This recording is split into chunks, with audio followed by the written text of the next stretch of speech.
Hello guys, my self Mahadev Verma. स्वागत है आपका आपके यूट्यूब चैनल जीएसएम क्लासेस में। ओके, तो आज मैं एक नई टॉपिक के साथ आया हूं और वो टॉपिक बहुत ही इंपॉर्टेंट है आपके लिए। ओके, तो हम इस टॉपिक को शुरू करने से पहले आपको बताना चाहते हैं कि जो पिछली वीडियोज थी, जो मैंने पिछला लेक्चर दिया था, वो आपका क्या था, पार्ट्स ऑफ फ्लावर कह सकते हैं या स्ट्रक्चर ऑफ फ्लावर था। स्ट्रक्चर ऑफ फ्लावर में आपने देखा कि कौन कौन से उसके पार्ट्स होते हैं। और ये जो वीडियो है, हमारी जो लेक्चर है, वो क्लास 12 की है, कक्षा 12 की है। ओके, क्योंकि उनका बोर्ड एग्जामिनेशन है। ठीक, आज उसी की दूसरी लेक्चर जो लेके आया हूं, the male reproductive organ of flower, पुष्प का नर जननांग, यानी उसको स्टेमन भी कहते हैं। ओके, तो इसको स्टार्ट करने से पहले, जानने से पहले, हम आप लोगों से कहना चाहते हैं कि जितने भी नए लोग हमारे चैनल्स को सब्सक्राइब नहीं किए हैं या उनके जो भी फ्रेंड्स हैं अभी भी भटक रहे हैं कि हम क्लास खुलेगी तभी हम पढ़ेंगे, तो गलत बात है। आप तुरंत उनसे कहिए हमारे चैनल्स पे आए, सब्सक्राइब करें, लाइक करें, शेयर करें। यदि उनको समझने में दिक्कत हो रही है तो वो कमेंट बॉक्स में जरूर अपना कमेंट मेंशन करें।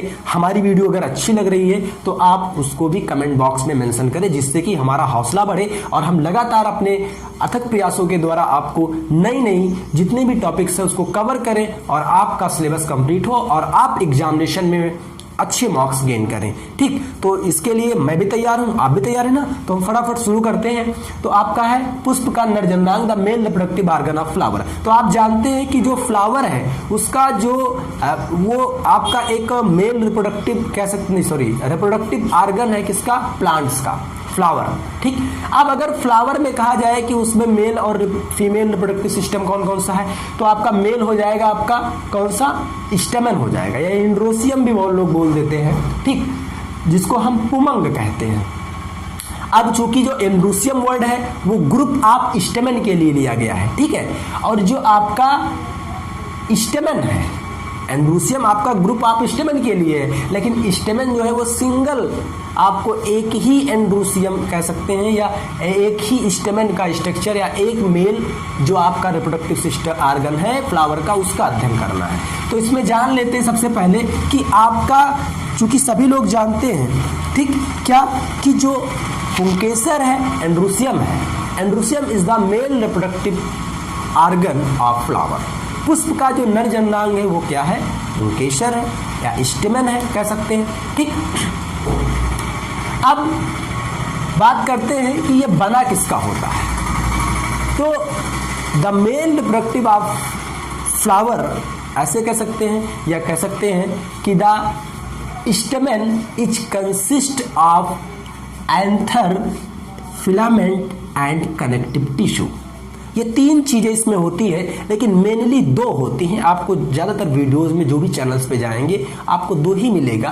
क्या? एक तो एंथर मिलता है, एक तो फिलामेंट मिलता है। एंथर को हिंदी में परागकोश कहते हैं, फिलामेंट को हिंदी में तंतु कहते हैं। और ये कनेक्टिव टिश्यू भी होता है उस तीनों चीज से, यानी कि जो आपका पुंकेसर है वो परागकोश, तंतु तथा संयोजी ऊतक से मिलकर बना होता है।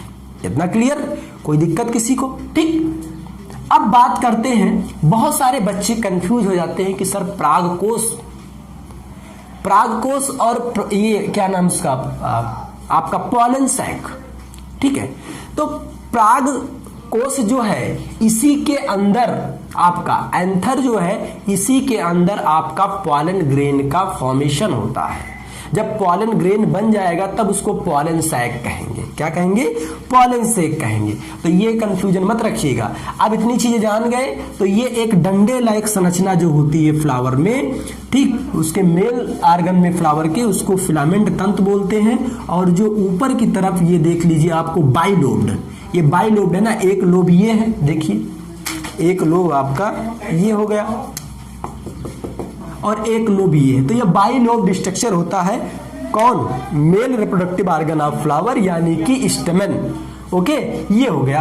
अब हम पढ़ लेते हैं फटाफट की स्ट्रक्चर ऑफ फ्लावर। अब अगर इसका हम टीएस काटे, ये अगर इसका टीएस काटे, टीएस मतलब अनुप्रस्थ काट, ट्रांसफर सेक्शंस, ठीक, तो उसमें क्या होगा देखते हैं हम। आपको कुछ इस नुमा संरचना दिखाई देगी ऐसे।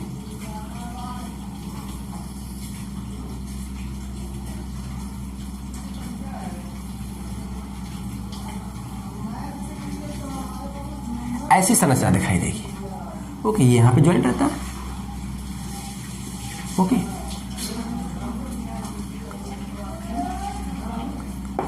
ठीक, ऐसे देगी संरचना। जब आप इसका टीएस काटेंगे तो मैंने कहा बाई लोब, एक लोब ये हो गया ना, इसका 2 और एक इधर का इसका 2। ठीक, तो जो प्रत्येक परागकोश है, ईच एंथर, ये क्या है? पुंकेसर का वह भाग है जिसमें पराग कणों का निर्माण होता है, फॉर्मेशन होता है। तो आपसे कोई पूछे कि भाई परागकोश कह सकते हैं, ठीक, वो क्या है? तो आप कहोगे परागकोश पुंकेसर का वह भाग है जिसमें परागकणों का डेवलपमेंट होता है, परागकणों का डेवलपमेंट होता है। ठीक, अब देखिए, जो परागकोश होता है उसका जब हम अनुप्रस्थ काटते हैं तो उसमें वो बाइलोब्ड स्ट्रक्चर दिखाई देता है। कैसा? बाइलोब्ड। बाइलोब्ड को अगर हिंदी में अगर कहा जाए तो कह सकते हैं दो पालियां दिखाई देती हैं, एक पाली ये, एक पाली ये। ठीक, अब प्रत्येक पाली में, यानी एक पाली ये, एक पाली ये, इस प्रत्येक पाली में आपको 2 थीका दिखाई देंगी। एक पाली में 2 थीका और दूसरी पाली में 2 थीका, यानी अगर कहा जाए तो ये आपका क्या हो जाएगा? थीका। इसको, इसके लिए वर्ड यूज किया जाता है थीका। ये भी आपका एक थीका है। तो हमने कहा जो परागकोश है आपका वो क्या होता है? बाइलोब्ड स्ट्रक्चर है, 2 पालियों जैसी संरचना है और प्रत्येक पाली में आपको 2 थीका दिखाई देते हैं। तो इस प्रकार एक परागकोश में आपको 4 थीका दिखाई देंगी। देखिए 1 2 3 4। तो यानी कि इसी थीका को क्या कहते हैं कि इसके अंदर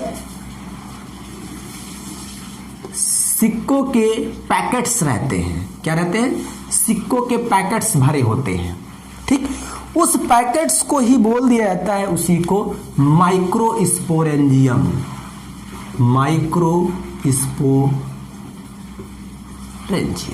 माइक्रोस्पोरेंजियम यानी कि अगर हिंदी में कहा जाए तो इसी को लघु बीजाणु धानियां कहते हैं। लघु बीजाणु धानियां कहते हैं। अब लघु बीजाणु धानियां क्या है? जहां पर आपके माइक्रोस्पोर सेल्स का फॉर्मेशन होगा वो किसके अंदर होगा? एक उसका एक स्पेशल स्ट्रक्चर होगा, उसके अंदर उसका विकास होगा, तो उसी को माइक्रोस्पोरेंजियम बोल देते हैं, लघु बीजाणु धानियां बोल देते हैं। तो आप इस चीज को समझ लीजिए। इसी लघु बीजाणु धानियों में आपको कुछ समझ लीजिए सोने के सिक्के मिल रहे हैं और वही सोने के सिक्के आपके हो जाएंगे क्या? परागकण हो जाएंगे। क्या हो जाएंगे? परागकण, यानी पॉलन ग्रेन हो जाएंगे। उसी को क्या कह देंगे? पॉलन ग्रेन कहते हैं। अब फिर से मैं बता देता हूं, जब हम परागकोश पुंकेसर का वह भाग है जिसमें परागकणों का परिवर्धन और विकास होता है, यानी डेवलपमेंट होता है। समझ गए ना?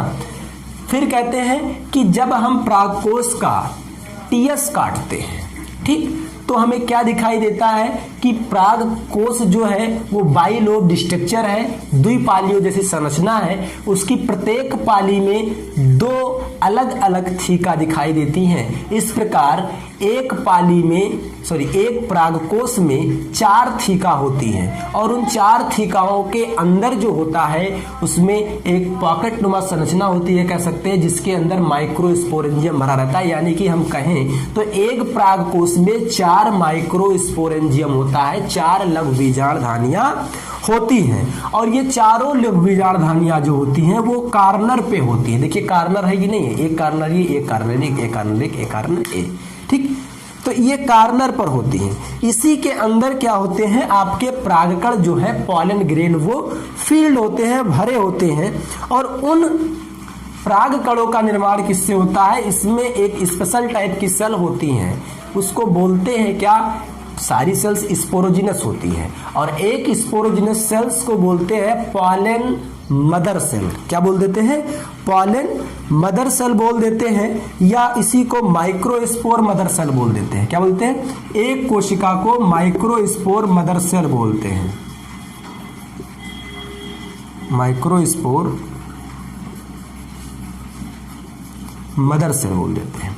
यानी अगर हिंदी में कहा जाए तो बोल देते हैं सूक्ष्म बीजाणु,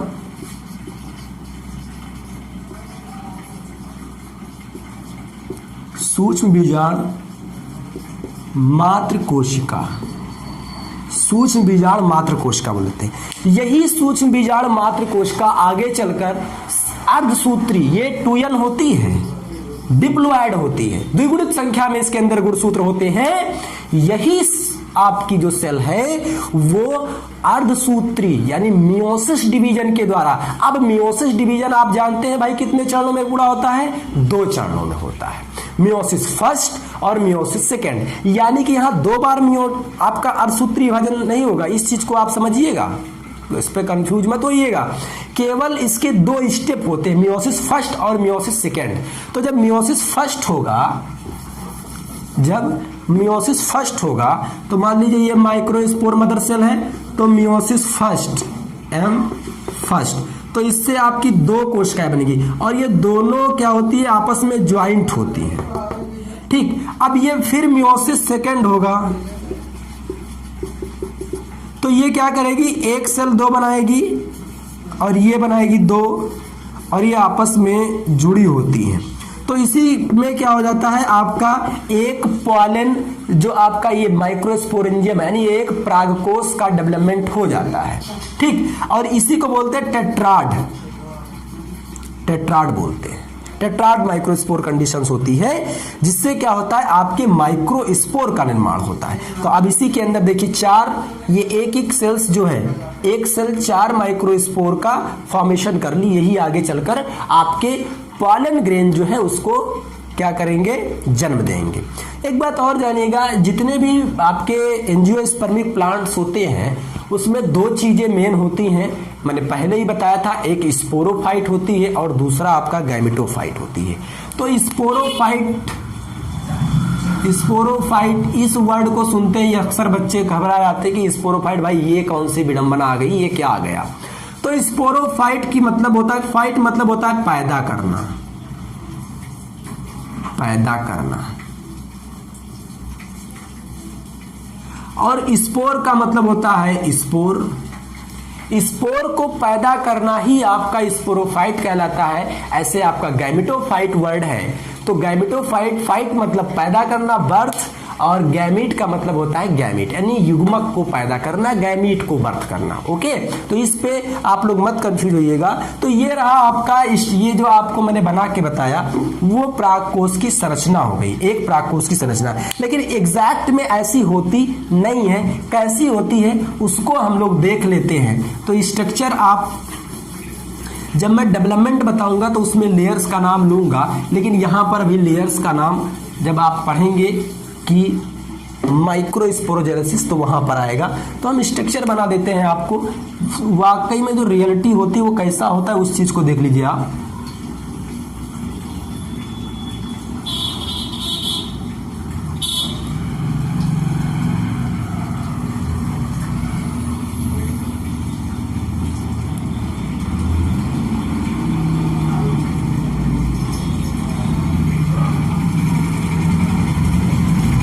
बड़ा बनना है भाई, थोड़ा छोटा कर देते हैं वरना अच्छा नहीं लगेगा।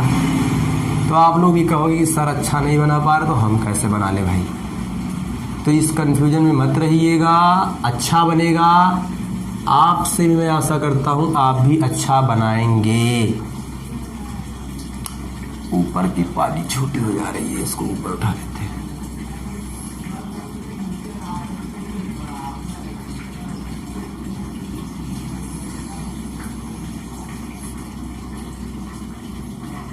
ठीक है, ये देख लीजिए, यहां पर आपकी कनेक्टिव टिश्यू होती है।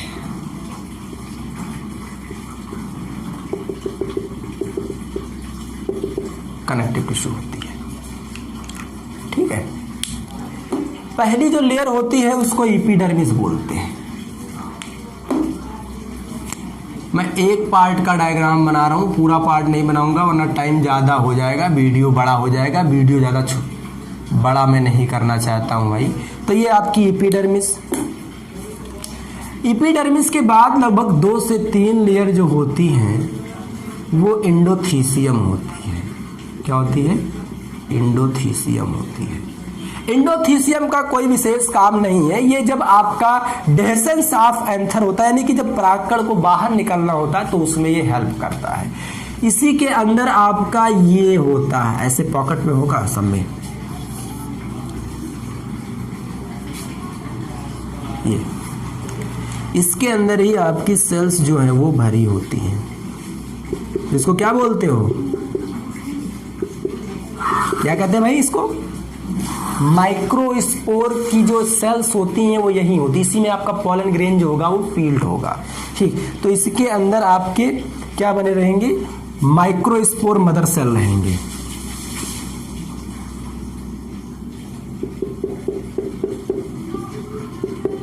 स्पोरोजेनस टिश्यू है, उसी को माइक्रोस्पोर मदर सेल कह देते हैं। इसके ऊपर एक और लेयर होती है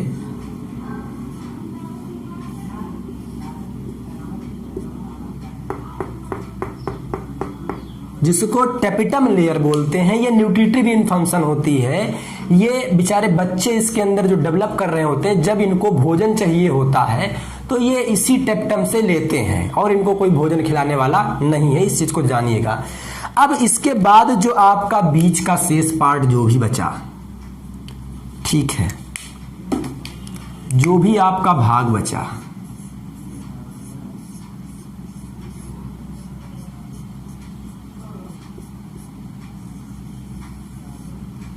ये आपकी 2 से 1 से 5 होता है तो उसमें 2-3 आप बना सकते हैं। तो ऊपर हो गई आपकी एपिडर्मिस और बीच में जो ब्लैक से दिखाया मैंने वो आपकी हो गई एंडोथीसियम, और जो ये नील ब्लू से है वो आपका हो गया क्या? Middle layer, middle layer. और जो ब्लैक से है ये हो गई आपकी टेपिटम लेयर, और अंदर जो है ये आपका हो गया, जो एक रेड से मैंने दिखाया है वो क्या हो गई आपकी, इसके अंदर क्या भरे हुए हैं? माइक्रो स्पोर मदर सेल, इसी को MMC शार्ट में बोलते हैं। तो माइक्रोस्पोर मदर सेल्स आपकी ऐसे होती है और इस पूरे एक एक को क्या बोला जाएगा? माइक्रोस्पोरेंजियम है। ये एक ये एक ये एक ये एक ये, और माइक्रोस्पोरेंजियम के अंदर आपकी MMC होती है, माइक्रोस्पोर मदर सेल होती है। तो इस तरीके का स्ट्रक्चर होता है। इस भाग को स्ट्रोमियम बोलते हैं। स्ट्रोमियम के पास क्या होता है? जो आपकी भित्ति होती हैं, लेयर्स ये सारी होती है, वो थोड़ा सा थिन होती हैं, और जब थिन होती हैं तो ये एंडोथेसियम, चूंकि इसमें वाटर बहुत एक्यूमुलेट रहता है, तो जब ये ड्राई कंडीशन होती है, जब पक जाता है, आपका पॉलन ग्रेन रेडी हो जाता है बाहर निकलने के लिए, तो ये क्या करती है? सूखती है, और सूखने पर अंदर की तरफ इसमें धसाव हो जाता है, जिससे क्या होती है? एपिडर्मिस इस स्ट्रोमियम के पास फट जाती है, और ये जितने भी आपके भरे हुए हैं इसके अंदर पॉलन ग्रेन वो बाहर मूव कर जाते हैं, बाहर निकल जाते हैं, रिलीज हो जाते हैं। इस तरीके से परागकण का आपका डेसेंस हो जाता है। तो आज हम लोगों ने ये आपका है structure of anther, structure of anther यानी पराग कोश की संरचना जो था वो हम लोगों ने देखा।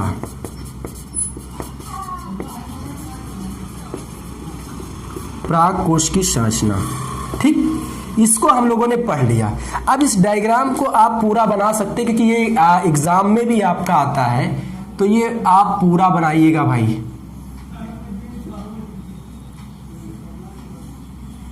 मैं थोड़ा सा बना के बता दे रहा हूं। ये ऐसे एपिडर्मिस बना दीजिएगा, ठीक है।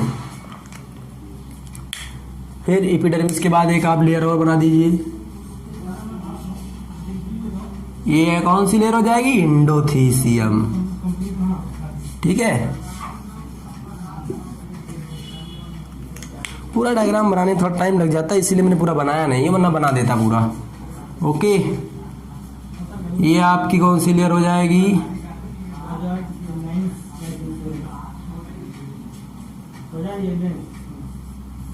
भाई मिडिल लेयर है ये मिडिल लेयर है आपकी।